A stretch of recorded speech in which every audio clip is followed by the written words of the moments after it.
오늘은 정말 많은 분들이 좋아하시는 찬송가죠. 예수를 나의 구주 삼고 찬송가 288장의 그 배경 이야기를 좀 깊이 나눠볼까 합니다. 한 사람의 삶, 또 그 신앙이 어떻게 시간을 넘어서 우리에게 이런 울림을 주는지 그걸 좀 파헤쳐 보려고 해요. 좋습니다. 그럼 시작부터 이런 질문을 던져볼 수 있을 것 같아요. 태어나자마자 거의 바로 시력을 잃었는데 어떻게 그렇게 수많은 또 깊이 있는 찬송시를 남길 수 있었을까요? 정말 궁금한 지점이죠. 그 주인공 페니 크로스비의 삶 속으로 한번 들어가 보는 거죠. 네. 자, 이 찬송가. 작사가 페니 크로스비 그리고 작곡가 피비 팔머 이 두 분의 협업으로 만들어졌잖아요. 네, 그렇죠. 예, 보통은 크로스비가 먼저 시를 쓰고 거기에 곡을 붙이는 경우가 많았다고 들었는데 이 곡은 좀 달랐다고요? 아, 네, 맞아요. 그게 흥미로운 부분인데 이 곡은 반대였어요. 넷 부인이 먼저 피아노로 어떤 멜로디를 이렇게 쭉 연주해 준 거죠. 멜로디를 먼저. 네, 그러고는 크로스비한테 물었대요. 이 곡조가 뭐라고 말하는 것 같아요? 하고요. 와, 그렇게요? 네, 근데 크로스비가 그 자리에서 바로 예수를 나의 구주 삼고 이 첫 구절을 딱 떠올렸다고 해요. 정말 신기하네요. 즉석에서요? 네, 그 넷 부인도 보통 분이 아니셨죠. 메트로폴리탄 생명보험 창립자의 아내이면서 또 직접 작곡도 하셨으니까요. 이 일화만 봐도 두 분의 어떤 뭐랄까 영적인 교감이 대단했다는 걸 알 수 있죠. 멜로디만 듣고 그런 가사가 바로 나왔다는 게 정말 놀랍습니다. 크로스비의 삶을 조금 더 알면 이게 이해가 될까요? 그럼요.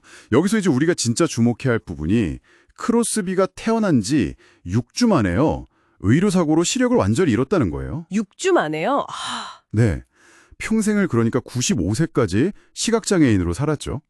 그런데 그녀의 삶을 이렇게 쭉 따라가 보면 이 신체적인 제약이 오히려 뭐랄까 영적인 감각을 더 예민하게 만든 건 아닐까? 그런 생각이 들어요. 신체적 제약이 오히려 영적인 감각을 더 깊게 만들었다. 그 말씀이시군요. 어떻게 그럴 수 있었을까요? 좀 더 설명해 주시겠어요? 네, 그러니까 어릴 때 아버지가 일찍 돌아가시고 어머니는 일을 하셔야 했고요.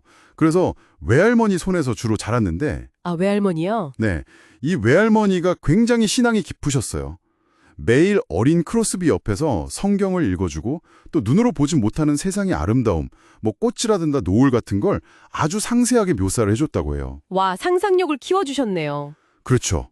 그게 크로스비의 내면 세계, 영성을 키우는데 엄청난 영향을 준 거죠. 그래서 눈으로는 못 봤지만 마음이랑 귀로 성경 전체를 다 흡수해서 특히 신약은 거의 통째로 암송할 정도였다고 하니까요. 신약을 통째로요. 와.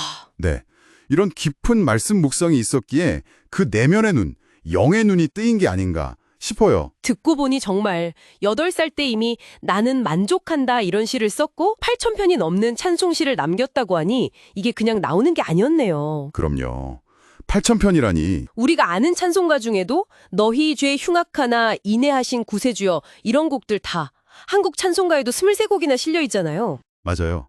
그 영향력이 정말 대단하죠. 이건 단순한 재능이나 노력, 그 이상인 것 같아요. 네, 어떤 일화도 있던데요.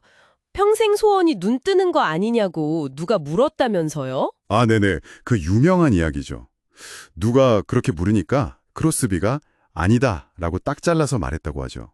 아니라고요? 그럼 뭐라고? 천국에 가면 가장 먼저 예수님의 얼굴을 뵙고 싶다고요. 오히려 육신의 눈이 멀었기 때문에 세상의 헛된 유혹들 있잖아요. 그런 것에 흔들리지 않고 영적인 세계에 더 깊이 집중할 수 있었다고 그렇게 스스로 고백하기도 했어요. 와, 그러니까 그 결핍이라고 생각했던 게 오히려 더 깊은 통찰로 가는 문이 되었다는 거네요? 바로 그거죠. 정확히 보셨어요. 그렇다면 이 찬송가 예수를 나의 구주 삼고 이 가사는 정말 그냥 아름다운 시가 아니라 크로스비 본인의 삶의 고백이자 경험 그 자체였겠네요. 맞습니다. 맞아요. 특히 그 2절 가사 보면 온전히 주께 맡긴 내 영, 사랑의 음성을 듣는 중에 천사들 왕래하는 것과 하늘의 영광 보리로다. 이 부분이요. 네. 2절 가사. 육신의 눈은 감겼지만 영의 눈으로는 정말 천사들이 오가는 것, 그 하늘의 영광을 보고 들었던 그녀의 그 깊은 영적 체험이 그대로 녹아있는 거죠. 모든 걸 주인께 맡겼을 때 오는 그 신비, 평안함, 이게 그녀에게는 너무나 실질적인 현실이었던 거예요. 그렇군요.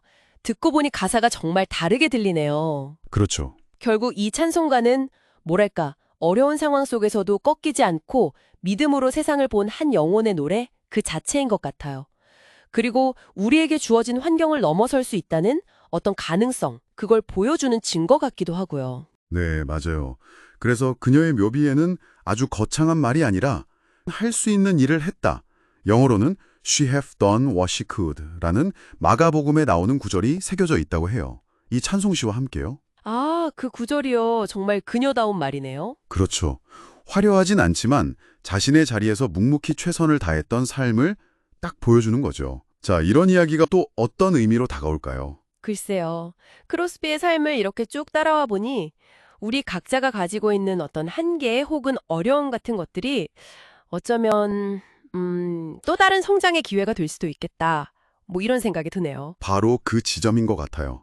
우리가 어떤 환경에 처해 있느냐 그 자체보다도 그것을 우리가 어떻게 받아들이고 또 어떻게 해석하느냐가 우리 삶을 만들어가는데 훨씬 중요한 열쇠가 될 수 있다는 거죠. 크로스비의 이야기가 바로 그걸 정말 강하게 보여주는 거고요. 네, 정말 그렇네요. 환경을 해석하는 힘. 자, 그럼 마지막으로 이런 질문을 한번 던져보고 싶습니다. 여러분의 삶에는 혹시 없음, 부족함이라고 느껴지는 부분이 있으신가요?